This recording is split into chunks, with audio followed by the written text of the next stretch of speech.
Okay, so I've asked you to consider getting off of this crazy train, this diminishing return of anger and depression and depravity and shutdown as your result, and to consider another way, to moving back to here and moving up.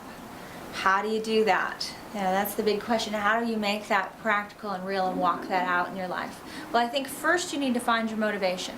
For me, my motivation was getting out of a sexless marriage, either to improve that or find the strength and the conviction I needed to move on in my life and leave that marriage.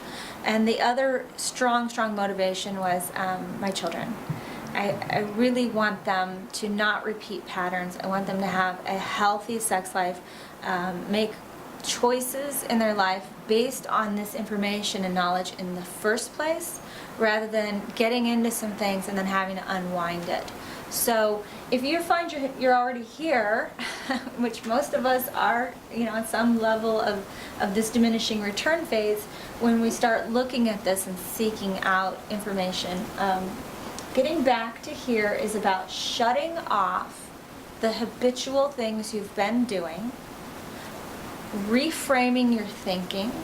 So when you're used to doing it this way, consider just doing an experiment of how can I do this differently than what I've been doing? How can I reframe my thinking around this so that I'm not continuing to feed into the negativity, and I can start considering, even if it takes a huge leap of faith for you to consider that there's another way here, and moving back to this neutral place and choosing this route. Now the trick here is we need masculine energy to fully guide us here, so we have to encourage our men to be on this journey with us.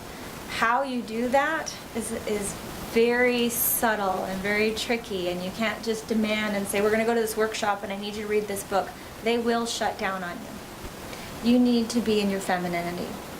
You need to lend him your femininity more often. You need to be pleasant to be around. You need to be fun to be around. That means you need to work on yourself. So that's the first step, embracing your femininity and taking that masculine piece of yourself that you need to function in the world. We all have that yin and that yang balance in us. To take that masculinity piece, and when you get home, say, I don't really need this here right now. I'm going to make a concerted effort to work myself into a more feminine space and to exchange and react to my family and my husband from that place and not rob them of that. So whatever you need to do to support yourself, to find your value in your femininity again, that will polarize him into his masculinity, and he'll be motivated to be on this journey with you because he wants great sex.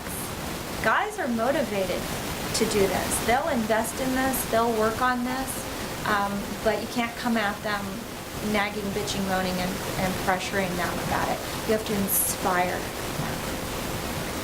And when you are in a place of knowing that my value on the planet, the most valuable gift I can bring in my lifetime with this life I've been given, is to inspire and uplift men so that they can be great, so they can lead the world in a powerful way.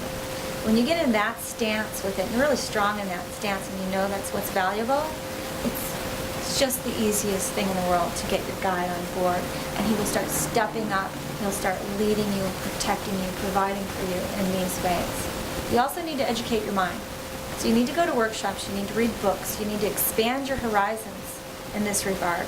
And you can't just go and buy some lingerie and spice things up in bed and expect that that deeper piece, that deep satisfying piece, is ever going to be fulfilled by just layering on more and more visual titillation. Those are all good things to do. Definitely do those things too. It's not like they're inherently evil or something.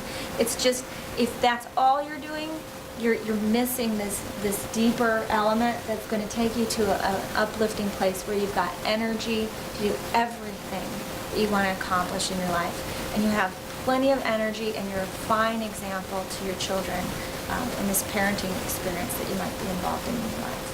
And that's very important, to leave that legacy of a happy, healthy family. It's the greatest gift we can leave the world with, is that our family and our relationships were handled with grace and dignity and love, And at the center of that is our creation energy, our ability to bring our femininity, to create space, hold space for men to be themselves and to be powerful.